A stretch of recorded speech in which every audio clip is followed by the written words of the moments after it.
ఒంటి కాలనీ 2 అనమాట భయ్య. ఇది వచ్చేసి ముందుగా మీరు దీని గురించి తెలుసుకోవాలంటే పార్ట్ 1 గురించి అయితే తెలుసుకోవాలి భయ్య.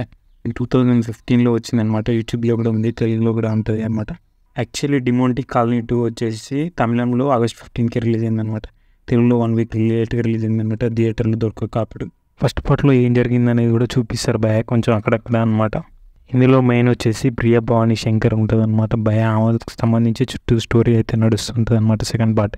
యాక్చువల్లీ దీని స్టోరీ లైన్ విషయానికి వస్తే ఏంటంటే భయ ఒక పుస్తకం చదివితే చచ్చిపోతారు అనమాట. మరి ప్రియా భవానీ శంకర్ మరి ఆ పుస్తకం చదివిన వాళ్ళు ఎవరు, మరి చచ్చిపోవడానికి రెడీగా ఉన్న వాళ్ళు ఎవరు అనేది సినిమాలో ఉంటుంది అనమాట. అయితే చాలా ట్విస్టులు ఉంటాయి అనమాట. ప్రతి 20 మినిట్స్కి ఒక ట్విస్ట్ అయితే వస్తుంటుంది అనమాట కొత్తగా.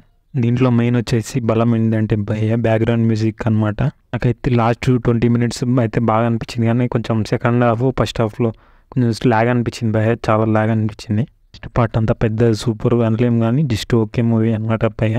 థియేటర్ ఎక్స్పీరియన్స్ అయితే చాలా బాగుంటుందని అయితే నాకైతే అనిపించింది. ఇంకా లాస్ట్లో అయితే పార్ట్ 3 కూడా ఉంటుందని అయితే చెప్పారు భయ్య. సినిమాటోగ్రఫీ భయ్య అయితే మెయిన్గా చెప్పాలంటే చాలా బాగుంది. మీరు చూస్తే ఇలా ఉందో కామెంట్ చేయండి భయ్య.